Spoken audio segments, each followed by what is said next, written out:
Sports Office on location once again, and this time we are in the Fish Bowl, which means we're hanging out with the man responsible for the top-ranked soccer team in men's college soccer, Jeremy Fishbein, Lobo men's soccer coach, to my right here. And man, this is I gotta admit, this is a nice little setup you got. Fishbowl's happening, man. A lot going on here. You like that name? Now it's got to be officially the Fish Bowl now. It's better than the toilet bowl, so yeah, I'll take it. No, it's all right. Well, all the success that you guys are having. When I know you start every year thinking we can win all of our games and we can do these different things because that's just the bar you set. But now that it's happening, are you thinking like, wow, this is probably better than what I thought? Yeah, I mean, you don't. The goal going into the season was that we took care of our business and we played some home games in the NCAA tournament. You know, we haven't gotten to that yet, but we're getting closer to achieving that goal. And 12 of your 23 guys freshmen, and you're doing it with a young team. I mean, that's impressive. 12 of 23 guys, much means good times are still yet to come after this. Yeah, somebody just brought that up the other day, and I didn't. You don't think about it. You're out there with those guys every day, and I mean, some of them are younger than others, but yeah, I think the future looks bright. Recruiting's going well. And it's good, but I'm ready. I'm ready to take care of business this year, and that's where the excitement is. What do you think as far as where can this team finish? I mean, you've been to the College Cup before, you've been in a championship game before, and I know you don't like to compare teams because each team has its own flavor. But are these guys capable of getting to the championship game or doing something special? I mean, I think anybody that gets into the NCAA tournament's capable. You get on a roll, you score some goals. I mean, our hope is we get some games at home because we're better at home. It's a tough place to come and play. But, I mean, we're capable of anything, but as soon as you start looking down the road, you're in trouble. I mean, our focus is on our next game, and, we want to take care of business Saturday night, send our seniors out, on a good note, play in front of our fans, and keep going. So, like I said, I'm not going to make guesses on how far we can go. Do we have talent? Yeah. When we're at our best, we're good. But you just never know who you're going to catch on a given night. And that's the problem with any kind of single elimination tournament. The best teams don't always win. And I think your body of work's based on your regular season. And that's coming to an end Saturday. And we want to feel real good about it. Top-ranked team in all the polls now. Like yesterday, all of them weren't out yet.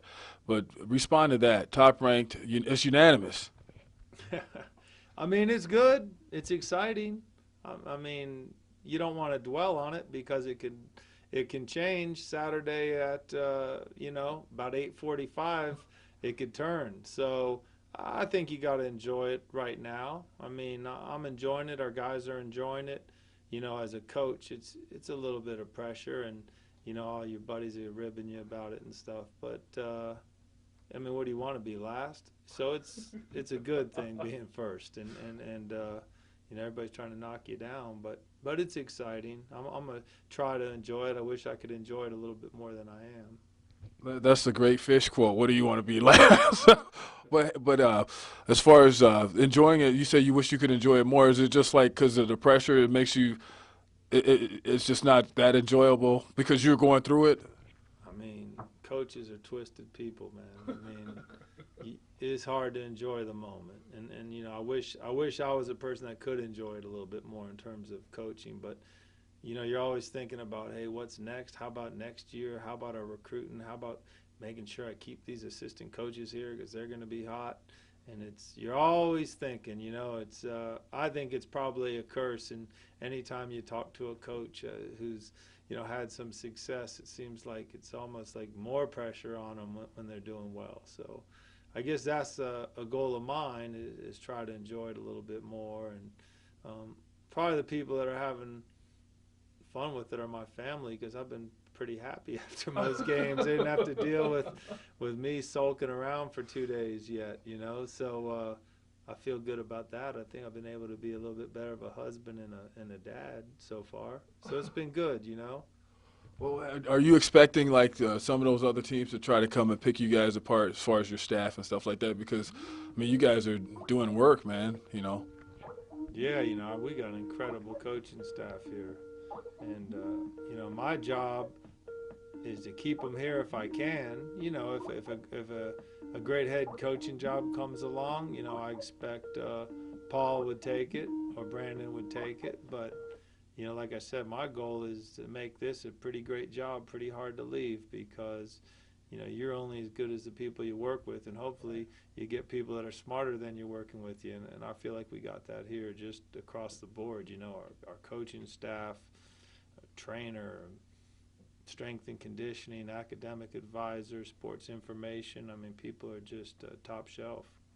You know, I'm gonna lighten the load for you right now. I just heard the nice little jingle on your phone.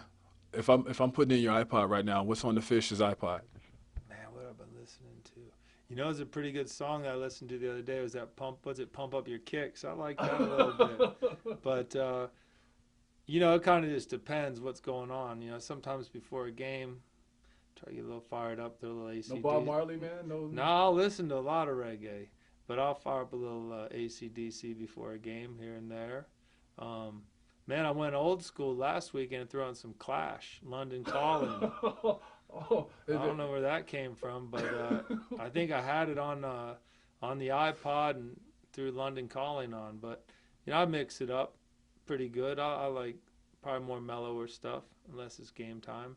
what's the best game time song, man? I mean, like game time, you just get hyped because you Oh, hear the bells, sound. man. Hell's Bells or Thunderstruck. Old school ACDC.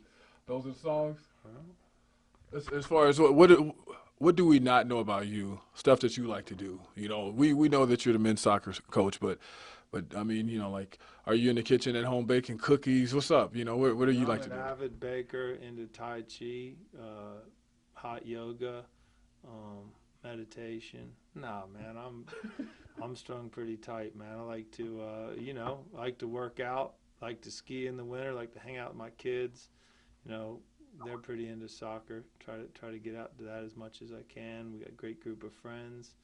It's just, you know, you got to try to keep balance in this profession, and the season's a short one, and you get caught up in it sometimes too much. And luckily, I got a wife that keeps me on my toes, and She can handle you. man, run me around is what she does. But no, it's good. And you know, I got two kids. Elisa is gonna be 11 here in December, and Gabriella is gonna be 9 in March.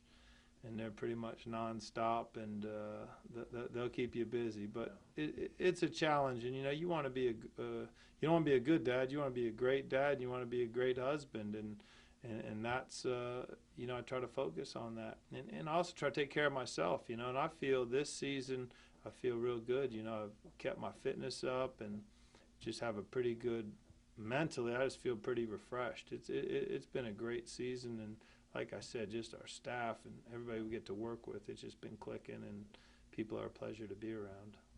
As far as your program goes, you know, you guys are at the top now. How do you keep that, man? How do you maintain that?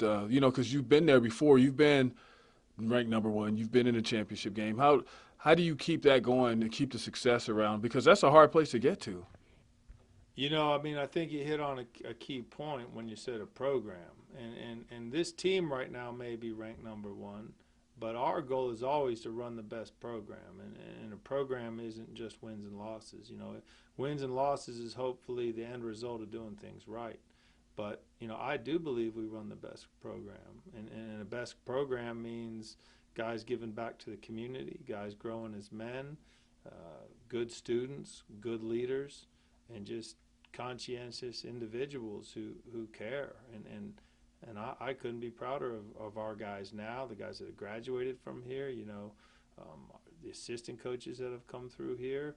You know, they're successful people and good people. Most importantly, they're good people, and I think the program has developed people like that. So I'm really proud of that. And you know, the majority of people, 99.999% of the people, equate success with just wins and losses, and that's only, you know, a small part of what we do. It's you're involved in these guys' lives, you know, day in, day out, through good times and bad times, and you have to keep some consistency. And you know, as a coach, you're constantly asking yourself, and I'm asking myself this season, hey, would I feel as good about these guys if we weren't winning? and I hope so. And would I be able to keep some kind of even keel if we weren't winning? And you hope so, but you don't know. We haven't faced those kind of challenges, which you usually do, and inevitably we probably will at some point this year. But I feel good about things right now, and the support from the university has been good. A lot of teams are succeeding right now within the department. The women's soccer team had a fantastic season. Both cross-country teams. Volleyball is going to do well. They got the conference tournament here. So it's, a lot of positives. And I think people maybe sometimes focus too much on football and what they perceive as, hard times. But those are good kids, man, on that football team. And it's unfortunate, but they're going to turn it around. We got a great department here.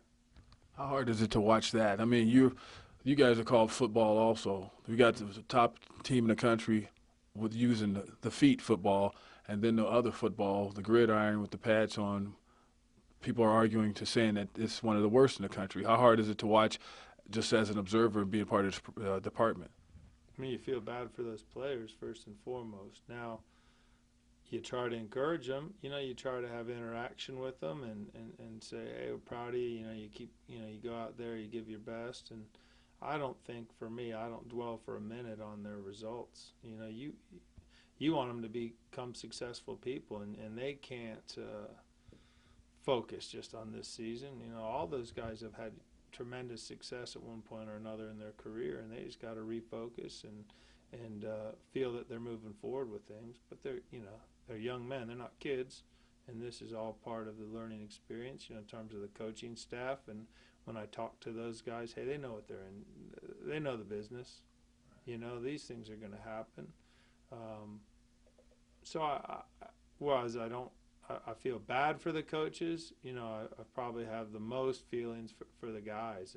And if I can in any way encourage them or let them know that people care about them, I try to do that. And that's an exciting thing about being part of this department. I feel like I can interact with athletes from a lot of the sports, and I'm their biggest fan and supporter. We need to get you and Ray Birmingham together and have you all run a whole wing of athletes and stuff like that. You guys are championship dudes. Ray Birmingham, also known as One Way Ray, he thought of doing a fundraiser, a UFC fundraiser, and that he and I were going to square up in the octagon. Oh, I would pay money to see that. Get that, make that happen, man. I mean, Ray's a little older than me, but he's surprisingly quick. So we're thinking of doing it as a fundraiser. Going 3 rounds, 5 minutes, just no holds barred. Make it happen. I mean, and you guys, maybe you guys could encourage some of the other coaches to get it. There's guys that might want to get in on it. I don't know. We'll see. Joe Franklin, he's a tough one, man. Alfred, Alfred's pretty competitive. I remember once we did a musical chairs thing, and he won. He won it, but he fouled me, and then he started complaining to the ref. Man, I let it go. I'm pretty good at musical chairs. Are you trying to lay down a gauntlet right there? I'll go head-to-head with anybody. Chairs. Well, hey, man, nice talking to you. Great job with all your success this year. Jeremy Fishbein joining us in the sports office. Robert Pugsley behind camera. Until next time.